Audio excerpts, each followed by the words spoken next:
Every year, countless well-meaning gardeners head to their local plant nursery with the best intentions. They buy seeds, dig holes, and carefully water plants that, unbeknownst to them, are about to declare war on their entire yard. It's a shocking truth. Some of the most destructive invasive species aren't accidental intruders. They're sold right on the shelf. These plants might be labeled as fast-spreading ground cover or a beautiful, ornamental. But what they don't tell you is how some can spread underground, cracking your home's foundation, or how others release toxins into the soil, ensuring nothing else can ever grow there again.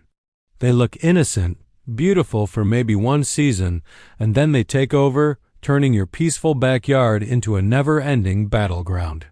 In this video, we're exposing 10 of these silent invaders. These are the plants you need to know about before you make a mistake that could last for decades. Let's dig in. 1. Japanese knotweed, the plant that breaks foundation. Japan's knotweed grows 10 feet tall in a single season.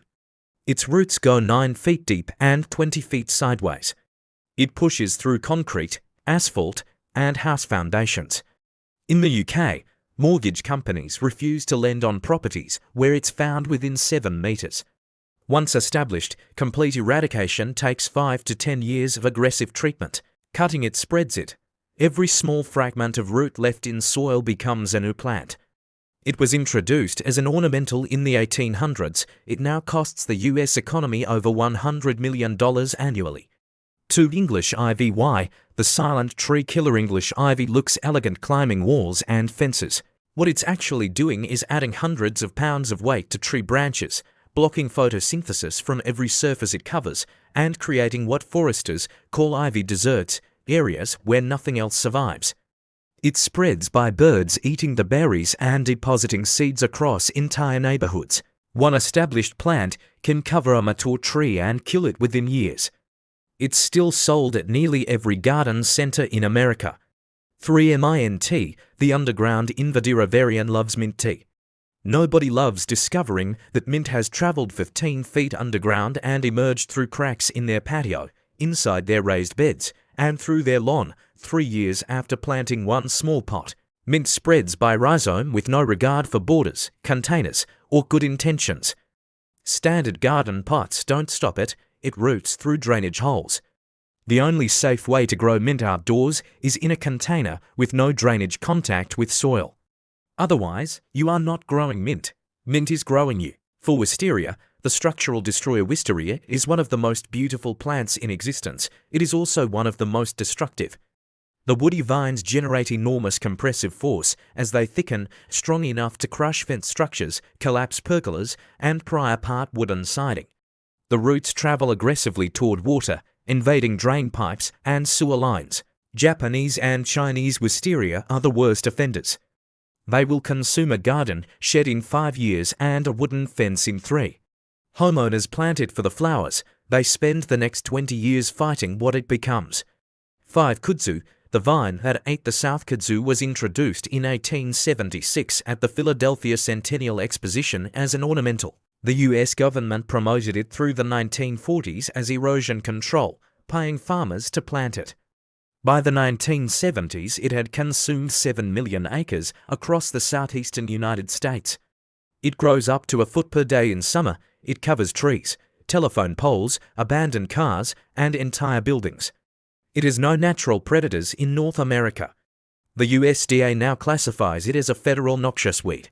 The South has been fighting it for 50 years and losing. 6. Bishop's weed, the impossible ground cover. Bishop's weed, also called goutweed, is sold as low-maintenance ground cover. Every word of that is technically true and completely misleading.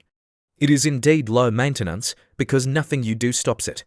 It spreads by both seed and rhizome. It grows in deep shade where nothing else will. It weaves its roots through the roots of every neighboring plant, making removal impossible without destroying everything around it.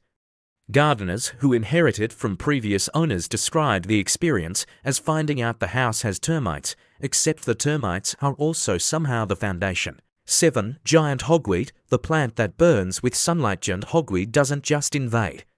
It causes chemical burns that require hospitalization. The sap contains furanocoumarins that react with ultraviolet light on contact with skin, causing severe blisters, permanent scarring, and in some cases blindness if it contacts eyes. It grows up to 14 feet tall and spreads aggressively along waterways. It is federally listed as a noxious weed. It resembles cow parsnip, Queen Anne's lace, and elderberry, plants many foragers handle casually. Misidentification has sent people to emergency rooms. This plant does not give second chances. 8 autumn olive, the nitrogen bombardum olive was deliberately planted across millions of acres by conservation programs in the mid-20th century. The intention was good. It fixes nitrogen, provides wildlife habitat, and prevents erosion.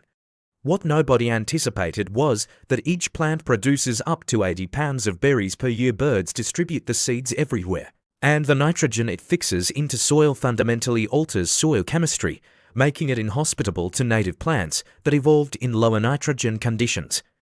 It has now invaded over 700,000 acres and is actively displacing native ecosystems in 32 states. Good intentions, catastrophic results.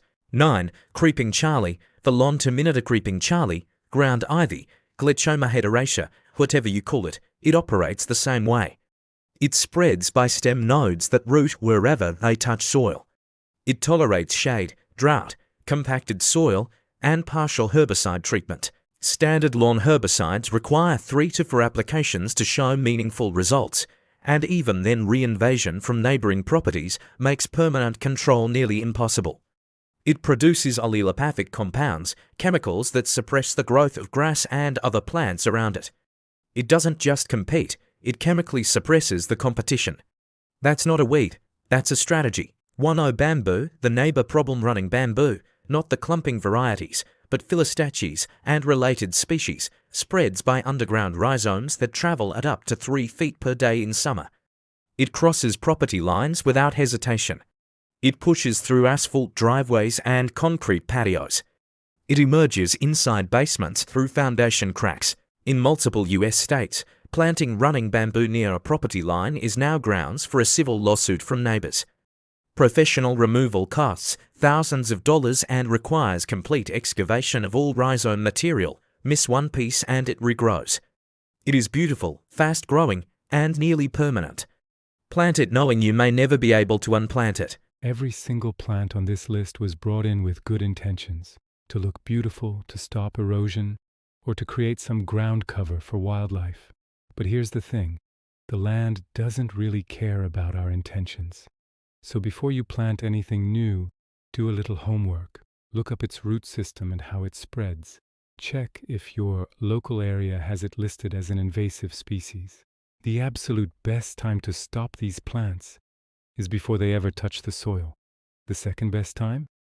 Right now, before they get another season to take over. If this video just saved your garden, or maybe your neighbors, do me a favor and hit that like button. It helps get this message out to people who might be about to make an expensive mistake in their own backyard. And if you're wondering what you should plant instead, plants that will work with your land, not against it, subscribe to Green Roots. We post new videos every week. The bell icon is right there so you won't miss a thing.